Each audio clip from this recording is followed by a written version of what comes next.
थांबा जरा एक सेकंड. ये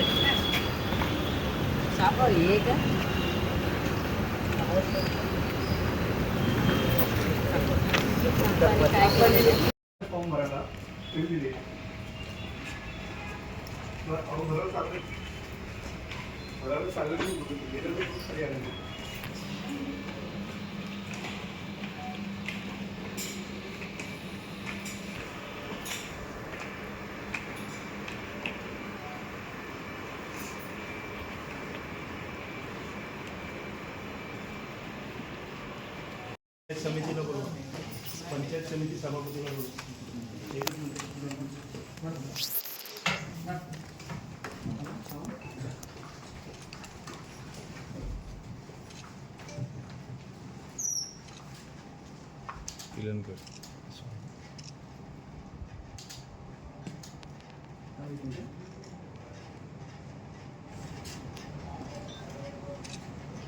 अर्ज भरलेला आहे, काय सांगाल?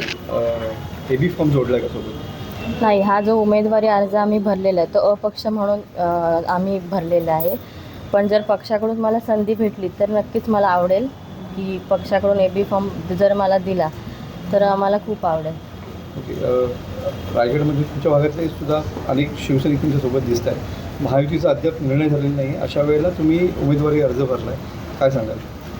महायुतीचा अजून तिढा सुटलेला नाही आहे, पण आमच्यावर जो अन्याय होतो वारंवार त्या अनुषंगाने आम्ही म्हणजे त्याला वाचा फोडण्यासाठी आम्ही हा फॉर्म भरलेला आहे.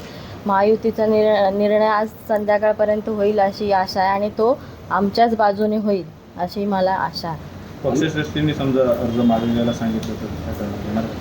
पक्षश्रेष्ठींनी अर्ज मागे घ्यायला सांगितलं तर आता वर चर्चा होतीलच त्यांच्या लेवलला. तसंच आमची कौटुंबिक म्हणजे माझे वडील आमदार महेंद्र दळवी, आई, तसेच आमची चर्चा होईल. मग त्याच्यातून जे साध्य होईल त्याच्यानुसार आम्ही त्या वेळेला ठरवू की तो मागे घ्यायचा की ठेवायचा.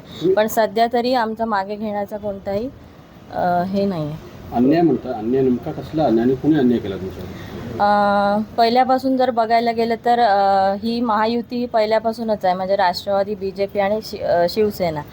पण प्रत्येक इलेक्शनला बघायला गेलं तर जिल्हा परिषदेच्या इलेक्शनला अध्यक्षपदासाठी असो किंवा आमदारकीच्या इलेक्शनला असो तर महायुती फक्त BJP आणि शिवसेनेकडूनच पाळली जाते. ती राष्ट्रवादीकडून कधीही आमच्या म्हणजे रायगड जिल्ह्यात पाळताना आम्हाला दिसत नाही.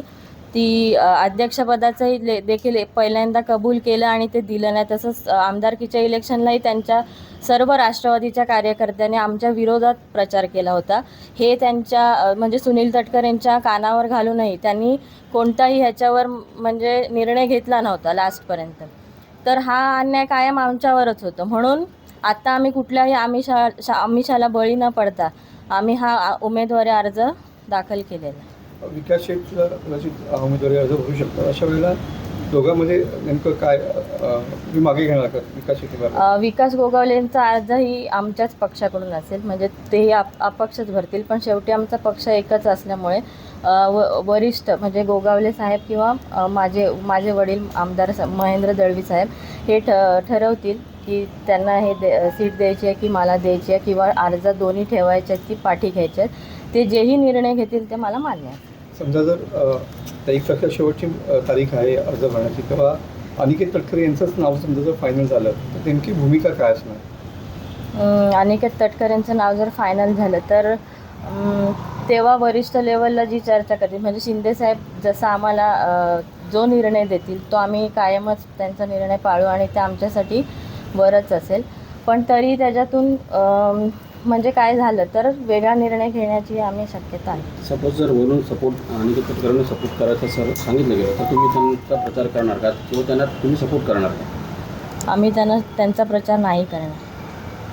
आता म्हणतो तुम्ही वरून जर सांगितलं गेलं तर म्हणजे आम्ही स्टेबल राहू, पण असं नाही की आम्ही त्यांचा प्रचार करू किंवा हे करू. पण त्या लेवलला जर काय सेटलमेंट झाली किंवा पालकमंत्री पदाचं जसं चालू आहे पण त्यांची पार्श्वभूमी बघता मागची तर मला नाही वाटत की ते पालकमंत्री पदाच्या ह्याच्यावर ठाम राहतील किंवा ते गोगावले ना देतील. तर बघूया तेव्हा जो निर्णय होईल तो आम्ही मान्य करू. म्हणजे सगळ्या शिवसैनिकांचं तटकरे या नावाला विरोध आहे का हो नेमकं? हो. आणि आमच्या कार्यकर्त्यांशी विचार करून, म्हणजे आता आमच्या सर्व कार्यकर्त्यांचा हे करूनच आम्ही हा फॉर्म भरलेला आहे. तर आमच्या सर्व कार्यकर्त्यांचं एकच मत होतं की तटकरेंच्या मुलाला उमेदवारी नको, मग बाकी कोणालाही उमेदवारी चालेल. म्हणजे विकास गोगावलेंना चालेल, मला चालेल किंवा अजून इतर कोण असेल, फक्त तटकरेंच्या मुलाला इथे उमेदवारी नको. कारण त्यांची तेवढी संख्याही नसताना पालकमंत्रीपदही त्यांनाच दिलं जातं. जिल्हा परिषदेचं मागचं अध्यक्षपदही त्यांच्याच मुलीला गेलं होतं आणि आताही तेच ह्याच्यावर दावा करतात. मग बाकीच्यांवर हा वारंवार अन्याय होतो.